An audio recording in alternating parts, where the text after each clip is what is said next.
to the iKnow podcast, where we hear from voices all over the organization and maybe learn a thing or two along the way. I'm your host, Evan Fry, and whether you're in the car, on the go, or at your desk, we've got some great conversations coming your way. Because after all, when we share what we know, we all grow. So sit back, relax, and let's get into it. I'm Bill Willetts, and we are here at the Milwaukee plant today celebrating the Circle of Honor members from last year. And while they were here, I thought I would interview a couple of your colleagues in hopes that maybe you can pick up some of their best practices, what they do to be successful, that you may be able to take it and use it in your everyday selling life. So a lot of people I could interview, but I picked Nicholas and Joseph Porretta, who are unofficially some of the ringleaders of the California Mafia, is what I hear, because they're so good at extorting their customers' money from them year after year. So I want to talk to them a little bit about some of the things they do. And, we have a lot of great account managers, men and women. I could have picked a lot of people. I didn't pick you guys for your good looks and charm on the video. But I did pick, you do possess those qualities, right? But I picked you for two reasons. One is you guys kill every year. Every year, you guys are successful, which is pretty impressive. But to me, the more impressive part of it is the way you do it, because neither one of you guys have a big anchor account. Like a lot of guys have like a big manufacturing account or an aerospace facility or whatever. There's nothing wrong with that. It's great to have them, but you guys don't have either one of that. So you're doing it year after year, customer by customer, grinding it out, sale by sale, right? And you do the first and second bases, and you get a home run a few times a year, right? So I want to talk to you about how we do that. Yeah, right. So tell me how. Sure. You can start, I guess. Tell me how you do Toting Promoting live. Strategies are important, right? I figure Joe Johnson did it. I should do it. Right? Yeah. So a little bit of Greenfeld in life.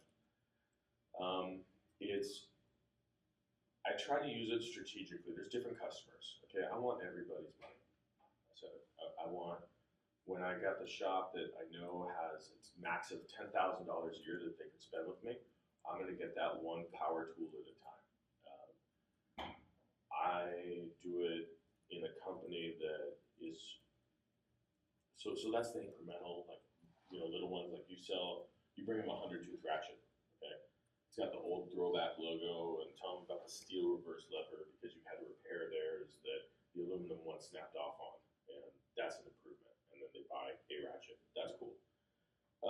But it's more strategic than that. Like, you go into a place that's hardcore Milwaukee power tools, and you want that business because you see just a pile of deads on a toolbox somewhere, all of Milwaukee. I gotta get that. That's when you bring in the new aviation grade drill. You show them mine drills round holes and yours doesn't. Talk about the made in USA product. Talk about how our half-inch impact gun is made in our air tool plant, right? And really get to show the difference, put it in their hand.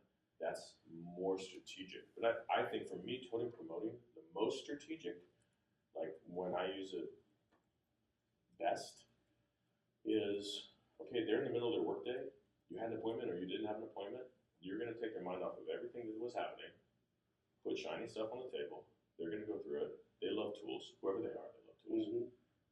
And I use it as an opportunity to direct their attention onto me and almost fish through their pockets of like, what do you want to do for this year? What are your priorities of this facility? And I just captivated them. So like sometimes a Toting Promote is, here's all this awesome stuff. Now I want your full attention of like, what are your plans for this facility? Because I think of every customer, like you said, so I don't have one big flagship account. I need to maximize the potential of every single customer if I'm going to hit the numbers that I want. And I don't really care if it's 15 grand, 50 grand, 500 grand. I just want the best out of what you can do.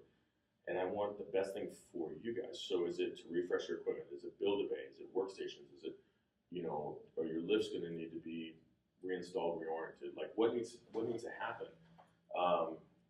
And you're sitting there with a 100-tooth ratchet talking about automated tool control. And it's really just Toting Promoting is like Snap-ons here, And so it's kind of those three things. Incremental sales, the one-to-one, hand-to-mouth kind of stuff. The take over a product line and really go through just chrome, just power tools, right? Or maximizing opportunities in product selling. And that leads to some projects. So projects is exactly it. So Toting Promoting, so the transactional sales builds that relationship and leads ultimately to project selling. And projects are what make the bigger numbers come home, you know. So, all right, Jess, what about you? Yeah, so I mean, you mentioned maybe a couple of hurdles that reps have of oh, my customer's different, this customer. The way I see toting and promoting is it's your opportunity to show all of your customers that you're going to see that day everything that you can do for them. Okay, so when I go to tote and promote, yes, I want to bring in that drill and see how many drills I can sell, but the priority for my toting and promoting is to be able to show them a little bit of everything that I do and to be ready to break down any walls that they have. Some people, it's your product's too expensive. Some people, a wrench is a wrench, why would I do that? So I'm ready to sharpen and sell this. Yeah. I got my flank drive example, my flank drive demo, Right. where I can actually demo that in person. It's having a little bit of everything. So I mean, toting and promoting, I think the first thing people think of is I have to sharpen and sell every product to this customer. That's not the case. The way that I see toting and promoting, I call it my woo bag, WOO, my woo bag. I'm ready to woo the customer. Okay, why? Because a customer, what happens is you go in and some people are pro Snap-on, some people are not. Some people believe in the value, some people don't know. If you sitting down in front of key decision makers, and you don't know the day that you are meeting with the bottom guy might be the day that you meet with the whole string of everyone, and then you're getting pushback. Well, why would we do that? Because of this reason, this reason, this reason.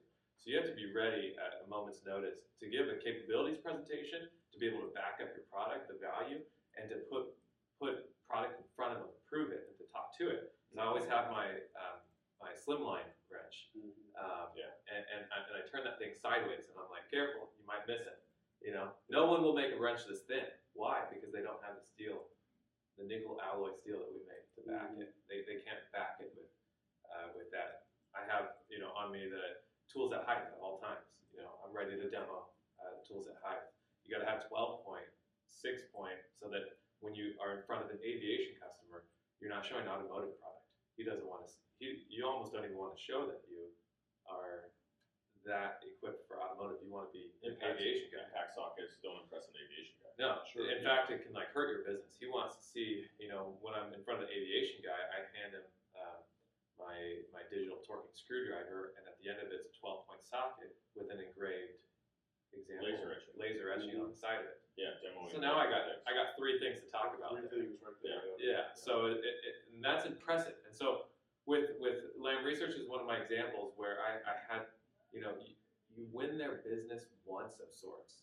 You have to win their trust in buying Snap-on. They make a decision. A lot of these companies, whether it's a big one like Lamb Research or a small fleet garage and that fleet manager, they make a decision at some point.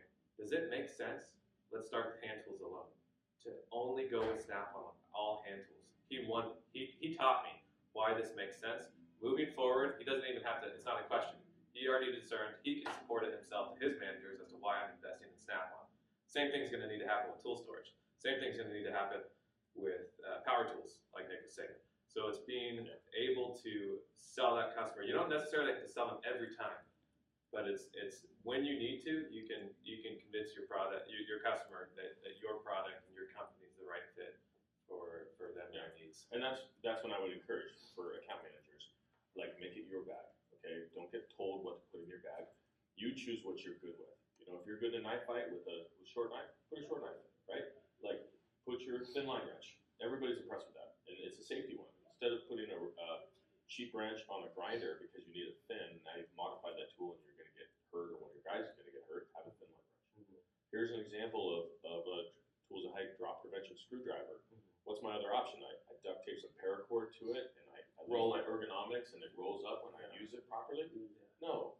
And so, going through each thing, my tote bag is like, I don't know, it weighs too much. But that's because I kind of have the stuff that's awesome in it. And like I take from my personal set of ratcheting screw wrenches, and I go through and I feel this one just feels so smooth. It feels like a roll-out. Like I just want that. This one. I think that the differentiation product is important. Snap-on gave us a demo years ago of an 18 millimeter ratcheting wrench with the offset. And the demo was that nobody's ratcheting wrench could fit inside this slot, and ours gets 8 or 9 clicks. And you go, okay, when you use a ratcheting wrench, it's because you have a clearance issue in the first place. And so you don't want a big old gear wrench. Yeah, they might have come up with it first, but Snap-on's metallurgy and you know, dual 80 and everything that we put together, and how thin, look how thin it is. You know, look how small of a profile you have to use the tool properly. And because you have to change some people's philosophy. Like, you're not saving money in buying junk tools. You just took the place of buying a good tool. Now you already have ratcheting wrenches because you got the junk ones, and the boss man doesn't want to buy you the nice set because you. So stop doing that to yourself. Slow down, build your tool collection, be consistent, get what you need, prioritize and execute. Start with the most. That's what we tell students. Start with the most basic stuff. You gotta have stuff for students too. You know. Yeah. Which I'll say to your point is, you know, to the as a recommendation to other account managers is pick what you're good at. And I'm gonna pair that with my point, which is that diversify what you have. You gotta be able to have something in each product category. Yeah. So pick your favorite tools at height tool that you can speak to that represents the entire tools at height line. I have at least 2 with me. The screwdriver to be able to rotate, you show it doesn't wind up the cord, Sure. and then I got another set of pliers that shows, you know, the ergonomic handle you can jump on without it getting in the way. It's designed to not interfere with your work. So that's that. But then you get an EV tooling. Do we have, you know, like I would encourage you, account managers, you know, do you have a 1,000 volt, say, example on you? Insulated product. Insulated product on you. Do you have tools at height on you? Do you have 12 point? Do you have And then put laser etching? Do you have foam with you every time you're in front of the customer? Like my recommendation is having all these, you know, key product lines, an example, at least 1 or 2 examples with you at all times. That's my style of Toting Promoting. I want to show you a little of everything I do, and win you on why, you know, I just showed you 2 things from this product line. But whatever you buy moving forward, you know, it makes sense to be with us because I proved it to you in these two examples. You want to say? Well, yeah, if you can't show it, you know, it's hard to sell. But I would put the thing together of you're going to show a ratchet, TF72 flex 1/4 inch. Put it with an 11-inch extension and a universal socket. That's how it's used, you know. And they can feel maybe the universal socket that's not floppy stands out to them against the junk that they have. Mm-hmm. You know, make sure that there's an extension on the T0 that's just a clutch ratchet. If you guys don't have a clutch ratchet, get that T0. There's no play in it. And you ask a customer, you know, what do you call a ratchet that doesn't ratchet? And it just blows. I can't tell you how many of those I've sold because nobody's ever felt a sprag clutch in a ratchet. Well, and so to that point, we're getting too excited. Well, it's the 2 different things. Is like he's boy. like, I can't tell you how many T0s I've sold, and my point is I can't tell you how many times I've demoed the T0 and impressed them on what Snap-on does. But I'm not trying to even sell the T0. I just want to win all your business. So with that's the Snap-on. thing. I don't care. It's not going to impact my lifestyle if I sell a T0. I'm not there for that. I'm there to build a relationship, show that Snap-on's the best, and then maximize whatever the most value that I can bring to that customer is, and show them I'm not just some. When you look at competition, you look at the Granger guy. We kind of say rope, soap, and dope. Like he can sell you trash bags or torque wrenches, and he doesn't know anything about how thick the trash bag should be or the torque specifications. And it's like this is where I am not a vendor. I'm a partner. I'm an unpaid consultant for you, you know? And that's the vibe that I've started to transition to the customer is that, okay, well, now that I've shown you that I understand tools better than you do, what pain points do you have around your facility? And you're in. You know? So you're kind of, and we didn't rehearse this, you know, or anything like that. No. I was talking, but you're kind of making my point because if you're Toting and Promoting every customer you see every time, you got your variety of things you want to do. You don't do it willy-nilly. You think about it, right? Sure. But you're obviously excited about it. You're excited about it right now. Yeah, let's go. And it sets you up to be like the tool expert, like you said. You're like a big consultant. I'm your advocate. Yeah. Your business partner. Yeah. It sets you up for that, because if you just walk in with a catalog or walk with a flyer, what do you really accomplish? It's not successful if you see a dozen customers in a day if you don't make any.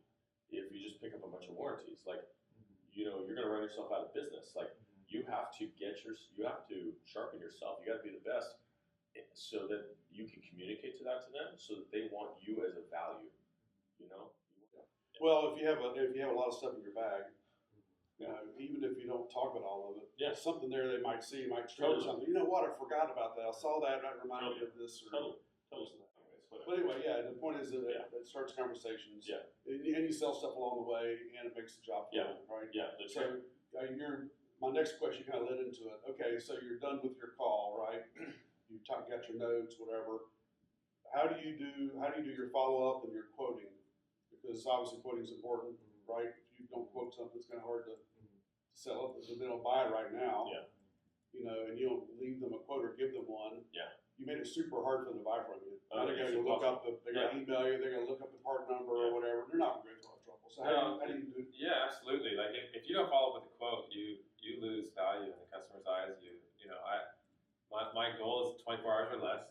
It's a simple goal, and it's every time. I want them to.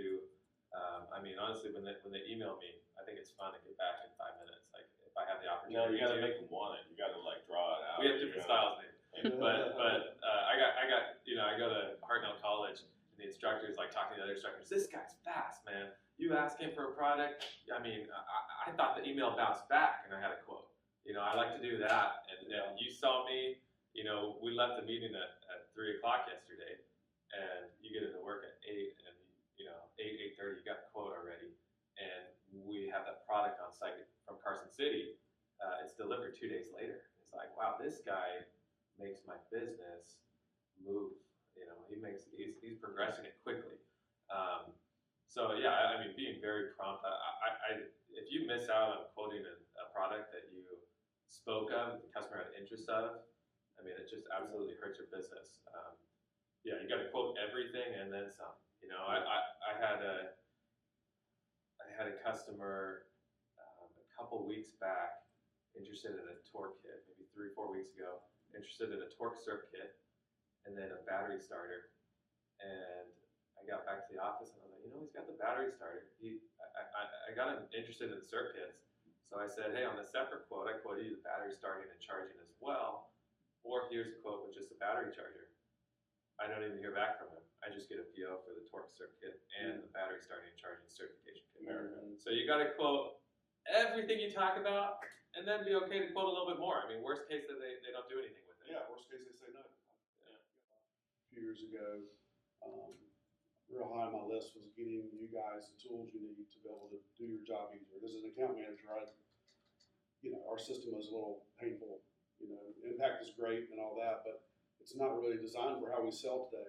Right? It was designed, at a certain time and it worked good then, but now we need something that's a little more dynamic, right? So we're trying to get you those tools. Saw the mobile versions came out. That's nice. We'll be building that out until later this year. We'll have Impact completely transformed into next level, right? So you guys can do quoting stuff quicker, look up stuff quicker. So how do you do your quoting now? When you get back home, you do your quoting for the day from all the notes you took? So the notes I email myself, and then it becomes a to-do item. So, okay. Which honestly I learned from him. So on your phone you email yourself? Yeah. So I leave the customer. If you took paper notes, take a picture of that, email yourself. You took the notes on your phone, or you walk out, you get back to the car. It depends if you have the opportunity to take notes in front of them or not. But if it's only a couple circ kits, walk back out to the car, note it on your phone, email yourself. It's on the to-dos. First thing tomorrow morning. There's a purpose to that. So. I started using that practice rather than taking manual notes. And I'm more of an analog person naturally. I'd like to write notes. But the trouble with doing that for me is that you have multiple priority lists. Well, what's most important? And so by emailing myself, here I am with this customer, I've got these things that he needs. Then when you sit down in front of your email, you see the 85 items. It's a hospital ER room, and you triage, okay? now next later, Basic prioritize technology. and execute. That's what it is. It's my triage room, you know? And, you know, we start with chest pain and blood. Yeah. And, you know, urgent things, if I know that it's not in the budget request for that mobile column lift that I discovered, that's going to be later on. I don't need to do that now. And so I go with the stuff that it's you got to figure out what the priorities are for the customer. Yeah. And it may be the quote that you received, the RFQ that you received when you were in the field yesterday that's now at the top of your inbox that next morning that you start with. It wasn't what I did yesterday. Or sometimes, like, I got all these quotes I just finished at the end of the day. I get back to the office at 4. I got, I'm going to be in the office for an hour, hour and a half. What am I going to prioritize? That brand new customer that we talked about $200,000 of product. Am I going to quote him first? No, I'm going to send him the warranties so that in 48 hours, he's got it at his front door. That's his first experience with me. Yeah. Is that he had a day and a half later, they're like, I thought I just met with that guy last night, and the warranty's in front of me for the 4 products. Yeah. That I like to move on that kind of stuff, And then to win their business. That takes priority over the quote. It's that woo concept. It's like, wow, I want to do business with Snap-on. I want to do business with this guy. Make their lives easier, prove your value. Yeah. A lot of guys get. I see a lot of account managers. I don't know whether they get stuck or whether an excuse, but being in their office all day or half a day working on this project, that project. I know you guys work. You probably knock off around 4 o'clock or whatever, and then you're back home banging it out for a couple hours, right before supper. So or when the kids go to bed. Yeah, I've kind of, again, it's all triage, right? Whatever's most urgent. So I like to maximize the day in the field. I like to see. You can't sell millions without maximizing your time in the field, right? Well, so I like to, I want to sow real hard and reap real hard. In the field is sowing, in the office is reaping, okay? And, ideal, it's a full day in the field from early in the morning till late at night. And then it's in the office for a full day so that I'm not waiting on anything, because why should I go see the next guy when I haven't gotten the last guy what he asked me for? I'm hurting myself. If there's not insufficient time to read, I shouldn't be sewing. So it's the balance, because it's customer service. You want to show that you're good, and so but I mean, you can't sell millions a year like you do without busting your hump out in the field every day, right? And doing your office work later. And you got 9 kids, so it's not like you have no distractions at home. I still got to choke people out of the jiu-jitsu, You got jiu-jitsu, but you still find time to. It's hard work, right, to be successful. Yeah. So a lot of it's a topic among account managers. How much should I be in the field? How much should I be in the office? The answer is in the field as much as you can until you have so much to follow up on that you cannot be. I don't want to be in my office. I have a very comfy chair with a nice high back with the blue leather. Yeah. And I don't want to be sitting in it. I'd rather be out in front of the customer. I'd rather be doing that kind of stuff. And I spend my time with the customer, and then it throws me in my chair, right? Yeah. And then I get a reap, and I get to take that email list from 85 down to 15, and then field. I don't know. It's kind of like my word for being in the office is getting to be in the field. That's the thing. And also the transactional selling. I can quote you $2,100 in Chrome in 42 seconds, and I can take your credit card in 22 seconds, and I can do all that, and that's cool. But then if I did stir up a certifications project with the build-a-bay shopper model, and I got to get Tony Shosh on a revision with the state architect and all kinds of, it just gets more. So the bigger projects do force more office. Mm-hmm. But the important part is if you're not in the field, you don't get those projects. Mm-hmm. And so the I would say a sales circle for a hand to mouth kind of, hey, I showed a boroscope, I got a boroscope PO. That's real fast, and then you get paid for it in 2 weeks. Cool.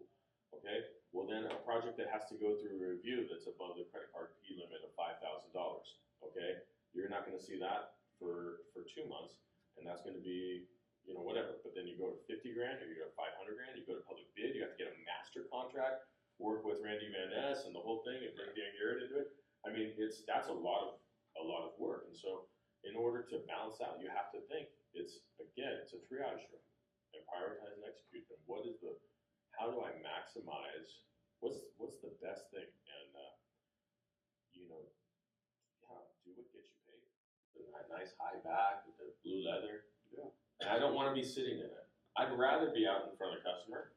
I'd rather be doing that kind of stuff. And I spend my time with the customer, and then it throws me in my chair, right? Yeah. And then I get a reap, and I get take that email list from 85 down to 15, and then hit the field. I don't know, it's kind of like my reward for being in the office is getting to be in the field. That's the thing. And also the transactional selling, I can quote you $2,100 in Chrome in 42 seconds, and I can take your credit card in 22 seconds, and I can do all that, and that's cool. But then if I did stir up a certifications project with the build-a-bay shopper model, and I got to get Tony Shosh on a revision with the state architect and all kinds of, it just gets more. So the bigger projects do force more office. Mm-hmm. But the important part is if you're not in the field, you don't get those projects. Mm-hmm. And so sales circle for a hand to mouth kind of, hey, I showed a boroscope, I got a boroscope PO. That's real fast, and then you get paid for it in 2 weeks. Cool. Okay. Well, then a project that has to go through a review that's above the credit card P limit of $5,000. Okay, you're not going to see that for 2 months, and that's going to be whatever. But then you go to 50 grand, or you go to 500 grand, you go to public bid, you have to get a master contract, work with Randy Van Ness and the whole thing, and bring Dan Garrett into it. I mean, that's a lot of work. And so in order to balance out, you have to think it's a triage room, and prioritize and execute. And how do I maximize, what's the best thing? And do what gets you paid. I mean, you have to figure out what's the most important thing to sell and how to move it. How much time do you spend looking for either new accounts or looking at dormant accounts to kind of revitalize? So I pitch those in between. I'll set a 9 and 11 and a 2 p.m. meeting, okay, in a day in the same area. And then if I get out of the 9-1 soon, I've got space, I'll see whoever's around there, and then bust into a place like I just did last month. I was at a Los Angeles Unified School District fleet maintenance facility, dropping in, had to take care of a tour friend. Next door, I've been wanting to see this ambulance place, and I'm always missing them because ambulances are out there in the day, and then the fleet's back at night. But I saw they had their techs there. I went there, and they said, "Oh no, we're moving." "You're moving? Where are you moving?" "To Silmar, not too far away." "But you're getting a new facility. What are you doing to equip it?" Within 2 weeks, I had Tony Shasha and our lift installer there on site at the new facility, from the cold call. Mm. And it's be opportunistic. Kind of trust your intuition, get after it. We were driving up here, and I see this plant, and I haven't seen this plant in a really long time, but I see this plant, you see all the cars in the parking lot, you see, shipping and receiving, and you're like, okay, there's business going on in there. Mm-hmm. And so driving around, and I think it's important too, we're as good as it gets for tools and support and equipment, and to think there is really no company out there in my territory that they need a bigger dog than me. There is none, And so, I don't know, cold calling, it's figure out what's fun. I mean, I saw at the stop sign, there was a Baxter truck. Okay, Baxter, Shire, Baxalta, that's all one group. Pharmaceutical manufacturing. They have tons and tons of plant maintenance because they're always breaking down to make new product lines, and they'll pop up in so many different places, build a big old stainless steel refinery, and they're off making their product. And so it's important to break into those new places, have your head on a swivel. They used to say take a different way home. But from something that I did in the past, radical availability was an important key factor. Sometimes people can overbook themselves in their schedule to where they're 100. You book 8 appointments in the day, and you make 8 appointments. That's cool. You have no radical availability. You don't have time to sit on the phone for 40 minutes with a customer finishing a sale if you have to do that day. And nobody likes to do that. But cool, I just landed the $400,000 project I've been working on. That was necessary. So radical availability too. I try to treat my territory like quadrants, like sectors, city, county kind of spots. Mm-hmm. So these are my appointments that are out there. I've got playtime that's built in there so that I can see this dormant account, these guys that are little fish, and just check in. Are you still little fish? Or do you got a big project coming? Or you've got that one guy. I don't go there because that guy is cheap, and I just need him to retire. Yeah. You walk in his office, and he's not there anymore. Right. Yeah. And you're not going to find that out if you don't go. I had to have so many times with guys. Totally. I like with them saying, "How come you don't go in here? Oh, that guy in there is a whatever jerk, or he doesn't like snap on, or whatever." It's like, when's the last time you've been there? Oh, I haven't been there in 5 years. Like, maybe he's not there anymore. He's gone. He's gone. How do you know? Yeah. To your point of radical availability, depending on the customer, I open a window where they put in Microsoft Teams. I got a 30-minute meeting with them, and I'm like, this is a big fish. This could be millions of dollars of project. So I open up a 2-hour gap. So where if they're like, hey, are you available? We can pull in this other guy and let the meeting go on. And you're available. Yeah. Or if that meeting ends in 45 minutes, you have a 2-hour time slot. You pull up, where are my local accounts that and to the account managers, I'm like, dormant accounts are just so ripe. New accounts.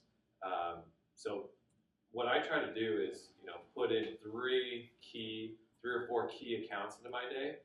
My field day. Cornerstones. I leave gaps to where if they want to spend 2 hours with me, they're going to get all the full 2 hours. And the only reason I spend 2 hours with them is because we're deep on big picture stuff, and they're seeing everything, and I'm building a massive quote list. I don't hang out with them for 2 hours. I got a ton of potential. Or maybe that guy's sick that day, or maybe he actually did have that 30-minute meeting. Call in. Sick, and then didn't tell you. But then you have a 2-hour gap. You're there for 40 minutes, and you get back in your car, and I pull up my maps, and there it is. So the tool for that, I've used this for a decade. I got it when it first came out. It's Batch Geo, but I'm gonna say it clearly. No, don't. Or Google. There's better stuff out there. Google Geo Map and look up some Geo Map. I'm using the old guy. It's like TomTom map kind of stuff.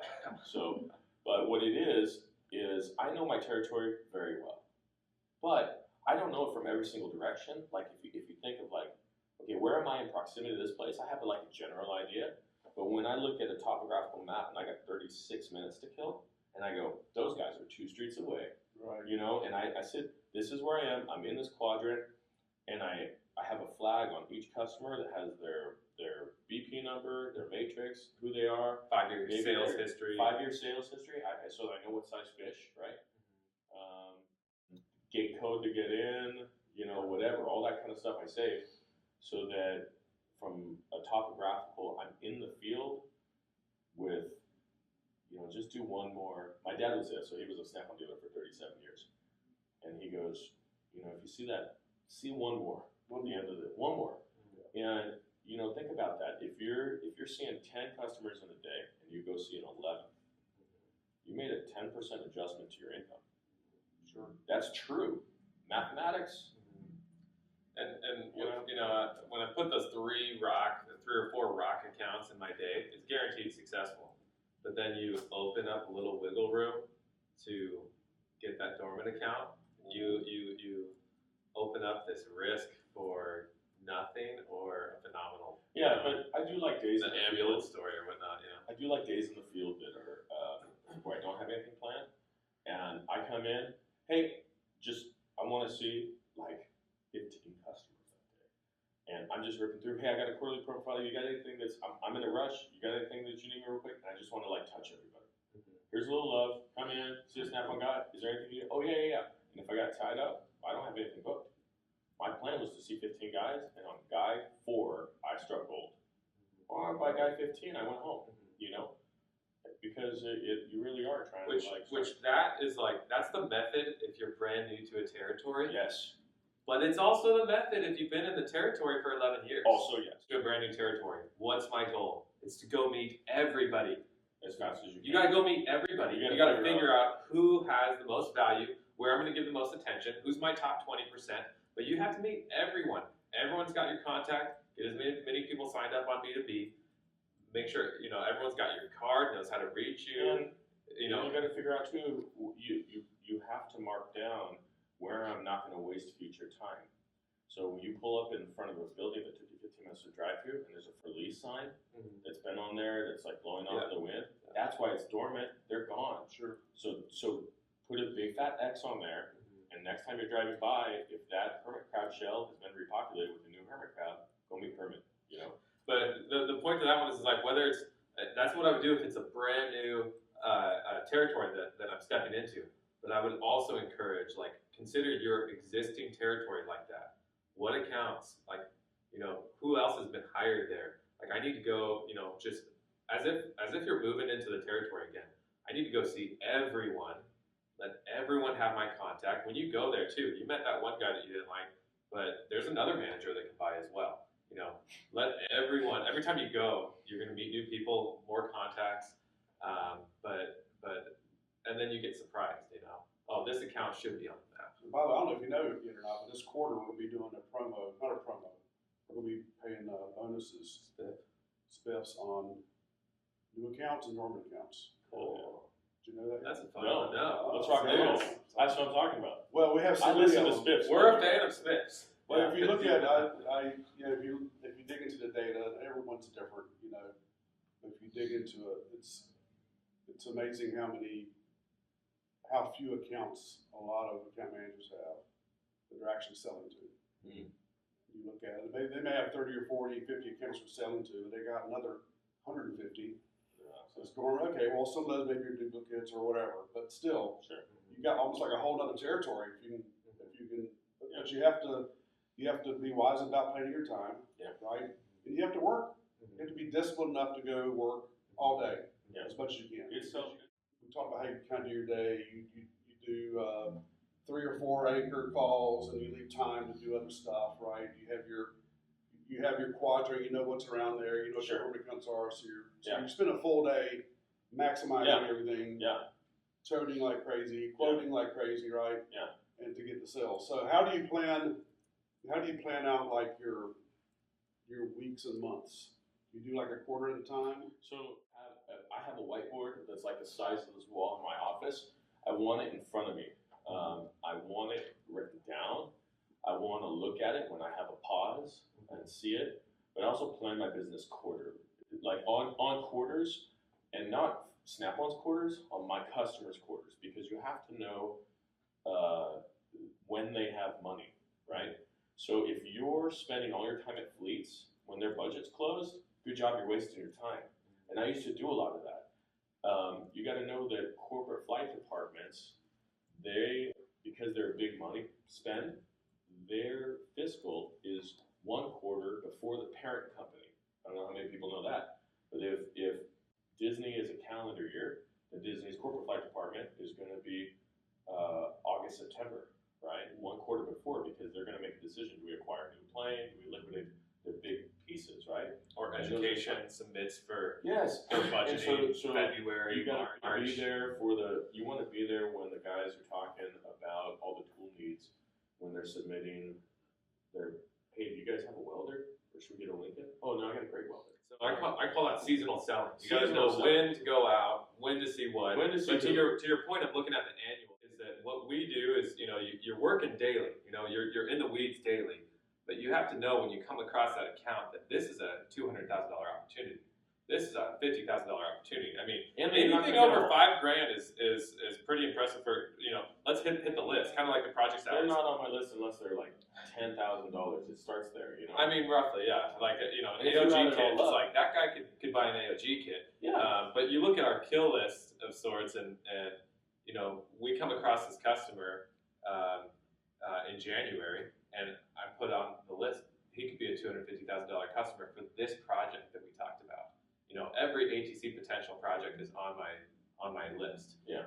And then throughout that list, you're nurturing that list and you're checking in on the status, and then you're seeing, hey, how can I plug it in? Like, when could this land? When's the soonest this could land? So you keep an eye on all your projects, and then especially when you're going after a quarter goal, it's like, which ones am I able to pull in time?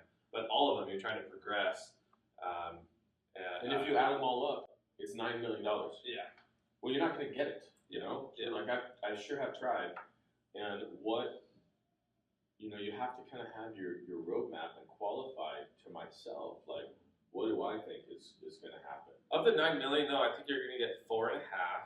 I am. Of the 4.5, that's going to come over the next 2 to 3 years, just from things on that this list. year. Watch me. You guys sell a lot of Build-A-Bay. Yeah. I don't know, I'm probably spitballing here. If I had to, I would say that probably over half the Build-A-Bay that we sell in North America comes out of California, it seems like. Yeah. So how do you guys sell so much Build-A-Bay? How do you get those opportunities, and how do you work them? So shop facilitation, planning, Build-A-Bay, workstations, labs, classrooms, computer engineering, middle school, ambulance department. Everybody needs workstations. And again, I'm an unpaid consultant for them. I walk in and I think, if I had to work here, what needs to change? And you see so many places. If you look down a wall, you see different heights, different depths, different splits, different colors. Just pieces that they put together. There's no flow. So many places don't have enough countertop space. Big inefficiency. So many places are rocking shelving when they should have high density part storage under a countertop to take unboxed parts and put the parts into part storage. Like, I'm going to be an interior designer for you, Mr. Customer. Let me tell you why you need to spend 80 or 160 grand to do this room right? And what you're going to gain from it. First of all, excited to come in this dingy place and work. You're having problems hiring? Yes. Are you having problems retaining? Yes. Okay, this classroom, you're having problems getting enrollment the way you want it to be? It has to look different. You have history classroom desks that teaching industry career technical education. It's wrong. You need stainless tops. The place has to look right and flow. And I tell you, here, Mr. Customer, these are pictures off my cell phone. This is a project we did 3 weeks ago, 3 months ago, 3 years ago. And hey, when we rip all this stuff out, facilities usually puts a coat of paint. You got to take that poster off the wall and all this junk and make it look nice. And so, Build-A-Bay is a very foundational part of my business that qualifies for, I can't think of almost any customers that aren't a Build-A-Bay potential. And so to get their facility nice, to work with their flow, and to brand the place. I've chased out the Matco sales reps out of my schools because the place is dripping Snap-on. Yeah, when you deck the whole place with Snap-on Build-A-Bay, when they go to buy hand tools, who are they going to go to? When they go to buy power tools, who are they going to go to? Yeah. So you having the account manager needs to have the vision, right? So they have the vision that you brand the place. That's what you guys are doing differently, though, because I feel like most account managers, when it comes to project selling like that, they wait until they're approached by a school or whatever, right? But you're doing it differently. You're going out, and you're proactively looking for places that don't meet the standard, and you're trying to give them a vision for what they could have. Well, totally. And then they got to get the money, right? Well, but the money, let's talk about the money. Okay, so making the place like Snap-on, just chrome and powder coat, okay? Have you seen how much tables and chairs are? Right. This stuff's wildly expensive. I mean, I have price matched against borderline Costco, just polyboard garbage. And I begged high schools, hey, let me do this. And what they do? They went and got the Costco stuff and they did an auto program wrong. Fillmore High School, I lost that one. And the teacher gets handed over the keys for the classroom, and all the cabinets on the wall aren't lockable. So he goes, I can't put parts, I can't put tools, I can't put this kind of stuff. And I'm going to remake that place. They put all new cabinets, and it's all wrong because you can't lock it. And I tell the customer, hey, like, look how many keys are on your key ring. I'm going to key this whole place with one master key. So you can get into everything with one key. And you got to give them, these are all the pieces that we're going to do. And then no pressure. Yeah, I'm going to quote it to you. I'm going to give Tony a shot in here. I'm going to measure it out and send Tony the dimensions. If they bless it this year, cool. If they bless it next year, they bless it 5 years from now. I got a Build-A-Bay one that's coming in. It's going to be $636,000. They're going to give me the PO for it coming up here. But I started on the design of this building 5 years ago. But you have to, that's because I sold them previously on other projects. Mm-hmm. And So you got a pipeline of projects. yeah, it's a different pipeline, but every customer is a Build-A-Bay customer, and it's wrong to think like, okay, so education, we do a decent amount of education. Every education customer has these 5 buckets: trainers, certification kits, Build-A-Bay, and equipment, right? Your tire changers, balances. I mean, if you look at every single high school, every single college is a candidate between these things of spending an easy $1 million. If you just become everything, the one neck to choke for the customer, I'm your workstations, your lifts, your hand tools, your certs, your everything. And the more you sell, the more you sell. You know, the more that you become their guy, it's shooting fish in a barrel soon for some of my customers. I mean, they call me up, hey, they give me another grant. What do we get, Nick? And that's when I know I have them, you know? And I think it's the account manager's got to believe in the product, what it can do for them in terms of Build-A-Bay. I love You brand a place and you win them. It's the woo concept of sorts. Like, I want to win you once. It looks so good for all your business moving forward. And then it's acknowledging though that your vision is higher. 10 times higher than the customer's. Yes, and you have to. And how do you walk them up to it, right? That's what you're going after. How do you bring them up to it? Yeah. And one of the phrases that he uses I like is like, okay, let's take dollars off the table, and then you show them all the pictures of projects you've done. What would your facility look like if dollars weren't a question? And then you get them dreaming, not held back by costs. Get them dreaming. Let me just quote it real quick. Now you dream the whole thing. Let me just quote it so you have an idea. We can knock things off if it doesn't meet the budget. Then you put that one in front of the boss man. Sometimes it actually gets approved, or maybe you got 75% of that. Either way, you're much higher than the 10% they started. So with the customer, this is what we talked about the Toting Promoting to get what's the best case scenario that I see there. The next step is I need the customer to see what I see now, okay? And I'm a bee that cross-pollinates between all these places, so I should know the most of what good looks like, okay? So I've shown them what good looks like. Now I got to bring them there and I say, no BS. I don't want anybody to question us from the top and say, why'd you put in this? I want everything to be 100% justified for your program, whether it's a school, a manufacturing plant, anything. Everything needs to be 100% kosher, no waste, no waste. You got to be like on the page with me. We're not going to put in Harley Davidson software because you're a Harley guy. Like none of that. So, and then we have to build together what's the best case scenario, put in all the quotes together, and say, when management asks you, or if you're going to go apply for a grant, this is what I want the place to look like for 5 years from now. Every employer should find it valuable that their employee has a vision, a roadmap, okay? And then you ask for that. If they do it, if it's $500,000, $500,000, they do it 50 grand a time for 10 years, you're going to be so pumped in 10 years that the place is what you wanted it to be. But oftentimes they do it all in 1 year. They say, no, we're going to put this in this year's request for next year. Because the way that organizations and schools and everybody works is every year there's a chunk of money. And when they go to dole it out, the big rocks stand out. So they put the big rocks in first and then they fill the sand, right? So the big rocks stand out. And so it's easier to sell a multimeter certification than just a single multimeter because it's something more, right?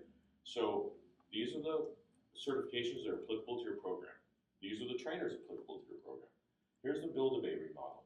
Always start with the Build-A-Bay because once you've that's the cornerstone. Once you're Snap-on, the place is Snap-on, the rest will come. That's my experience.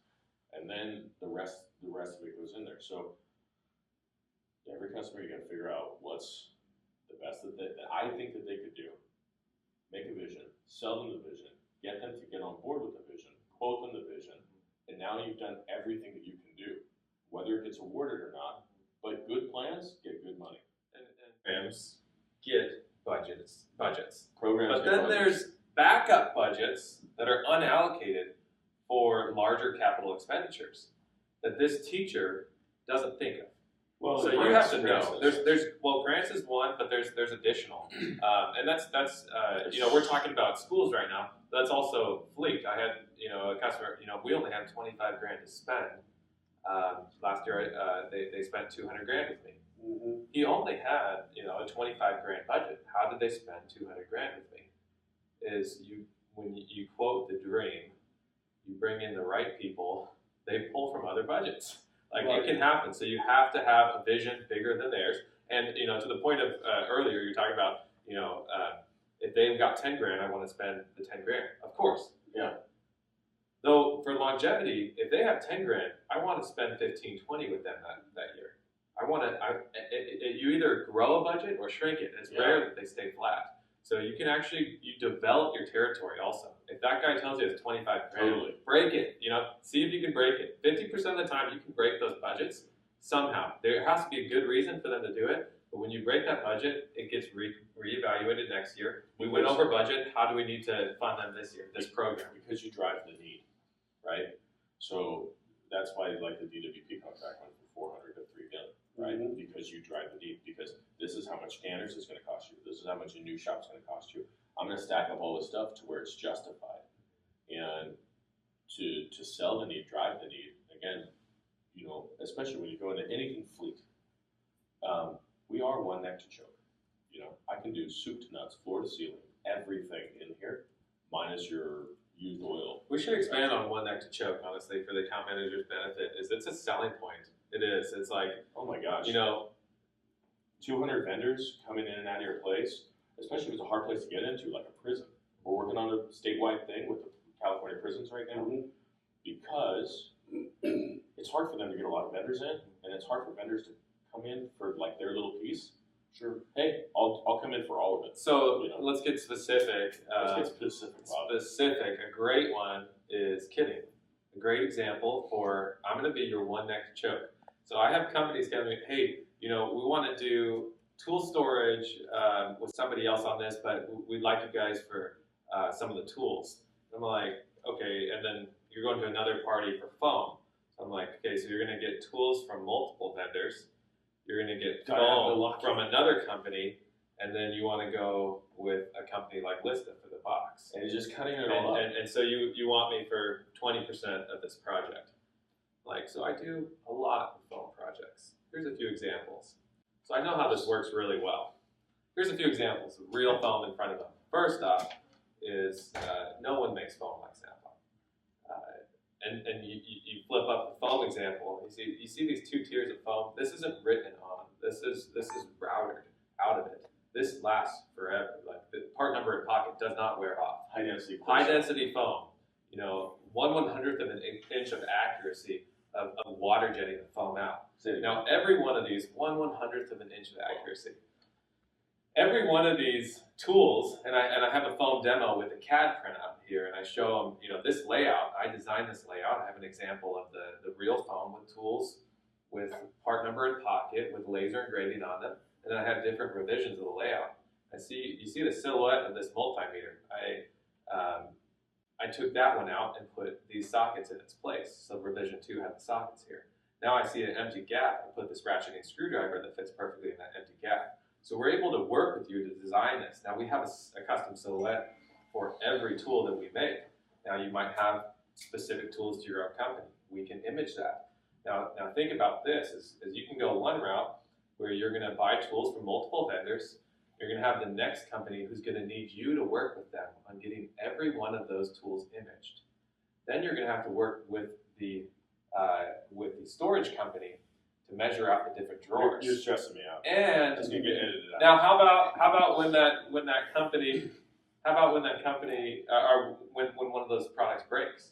You're going to have to go back to this company. Oh, that's superseded. We got to get a new product and get that re-silhouetted by company B, and then go to company C and have them reprint the foam to fit this box. It's like, I'm your one neck to choke. I'll do it all for you. How you approach projects is you're not prejudging the customer based on what they tell you they have in their budget. No. You're giving them a vision that's way, way higher than what they have. You're doing it proactively. You're not waiting for them to come to you and say, hey, we got money for this. No. You're painting the vision so you get your pipeline going. Yeah. And then you're also dealing with your main customer, but you also have to deal with the higher ups too, right? Oh, You yeah. have to get finance involved or Top down and bottom up. Which one's right? Top down or bottom up? Both and. You know, if you just sell to the big band supervisor, hey, this is what you wish you had, and he forces a program down the guys, they will find stuff that they don't like about it, and you're going to have problems. Hey, he forgot these tools, or we don't use pneumatics anymore, boss, right? Or whatever, right? And then if you just go bottom up, you may be very well wasting your time. Great, your mechanics just love you and want to, come over the house for beers, and they'll never buy it because you didn't communicate it all the way through. You have to make sure that if there's 5 levels of the thing, that you at least kind of green light every single one of them, or you're wasting your time. And you gotta, which mechanics the bosses listen to. They'll often say, hey, whatever he says. You got your influencers, so they have value even if they don't have purchasability. Sure. Then you have the manager who, do they have a P card? It's helpful to know. Oftentimes they don't mind telling you their limit on that P card. That's helpful to know. Sure. Oftentimes they don't mind you telling you their budget. That's helpful. Write down those numbers actually. This guy, every time I see him, I know that he can spend $5,000 in one day. Yeah, that's important to know. But this guy or this group has a $25,000 budget. That's important to know. Where does that extra money come from? Who's that person? I can't go above $25,000. Well, who would you need to talk to? Right. Who do we need to talk to if we want to get this project in place? Then they walk you to that person. You have that conversation. This type of stuff is just not hand to mouth, and you need to make sure you're doing a good job with your transactional selling. That you don't, you're going to be okay with a light paycheck or 2 in a row in order to get that $16,000 paycheck, right? You need to be able to plan it so that it works and spend some of the time to develop these, because you're not going to get paid on this until next year, But then when those roll around and they're in there, right, man, it's nice. Yeah. And then the pressure's off. I know that these things that I loved myself doing 2 years ago, these are going to click in, and I'm working on the next ones too. And in the meantime, you pick up all their transactional stuff. You update all their standards. Their TPMS 4 is junk compared to the TPMS 5, and off you go to the races. So it all started with Toting Promoting. it is. The whole story, right? You don't catch whales without going fishing. I don't believe that people don't bring stuff in. I'm just saying. You don't catch whales without going You fishing. keep this harpoon all the time, right? Yeah. Well, if you could be on the dock cleaning your fish, you're not going to catch whales. So you got to go out fishing. Put that fishing pole out, and you see a whale, you switch your pole. But you're not going to find whales unless you're out fishing. But don't tote promote a neck light to sell a neck light, or you will go broke, and that's bad. Yeah. See the bigger picture, maximize it, treat it like it's your business, like it's your company. How would you actually do it? And that's the important piece. Cool. All right, I think we covered everything, didn't we? Yeah. One I thought was fun, you might want to see if you're interested in. I like thinking about, sometimes I advise my business how not to do it, right? So maybe if we spend a minute here, via negativo, right? Via negativa, I believe it is. If we wanted, we spend a minute thinking about this. If you wanted to get as little sales out of the territory, what would you do? What would Nick Porretta do right now if with his existing territory? If I'm a sandbag myself? If you were going to sandbag yourself. I don't even. So, not seeing customers is very obvious. Sure. Don't see your customers is very obvious, right? Next thing that comes to mind is Don't quote stuff. Don't quote what you talk about. Yeah. Be slow to follow up. Don't change your socks. Yeah. If you're saying, what are you going to do? Don't show them product. Don't show the product. Don't talk about it. Don't. Just bring in brochures. If they say they don't need anything, believe them. Yeah. Irrelevant product, I would say, huh? Irrelevant product. Here's another one. Your lead off line to your customer is, "You got anything broke today?" Yeah. Well, so the lead off questions. Do you need anything, or is there anything else you need? The you want fries with that question is totally bad. When you intuitively ask, is there anything else you need from me? You're coming back with a no. You're closing the conversation. I was just working with one of our new guys, and I said, you need to ask for no's differently.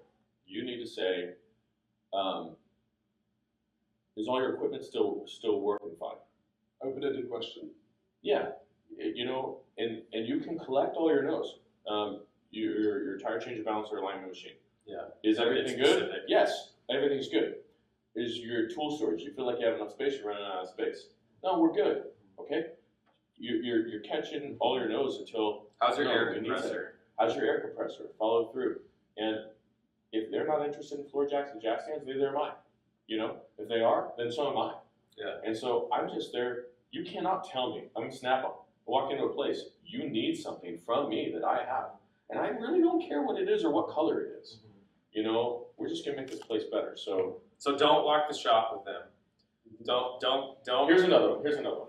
So you think you're successful because you went to this huge facility and you talked to one guy, and then you left there and you went to lunch. Yeah. You didn't go to a customer. You went to like an 18th of a customer. Yeah. Don't go higher, deeper, wider at your existing accounts. If you don't want to make money in Snap-on, only know one guy. And don't ask him. Don't ask him. Hey, if you were the Snap-on guy, who else would you see in here? That's my favorite question. Yeah. If you were the Snap-on guy, who should you talk to? You want to talk to Billy. Billy likes nice stuff. I want to talk to Billy. Yeah. Where's he at? I'll walk you over to him. Hey, Billy, I thought you'd appreciate the Snap-on guy. You owe me a burrito. That happened last week at a panel. Or that's really good with corporate flight departments. That's that world. Everyone knows each other. Yeah, right. They're all in the same. They're all in the same hangar. You have 5 businesses in one hangar. I sold one AOG. I was dropping off one AOG kit.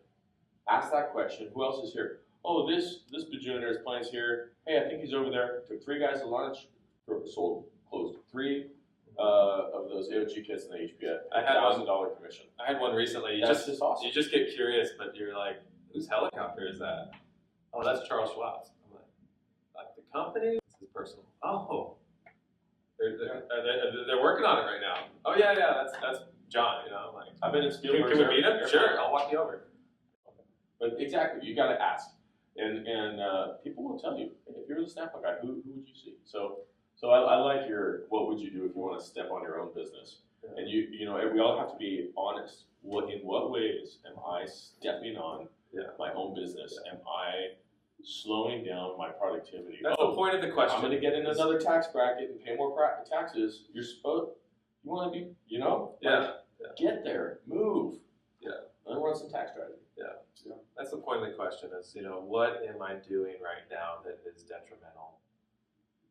And if you spend a little bit of time thinking, how would I actually hurt my business if I wanted to? How would I, sell half as much as I am right now? You're like, oh wow, I need to get out. I need to go see. I need to bring product. I need to, when I'm in there, how long can I spend here?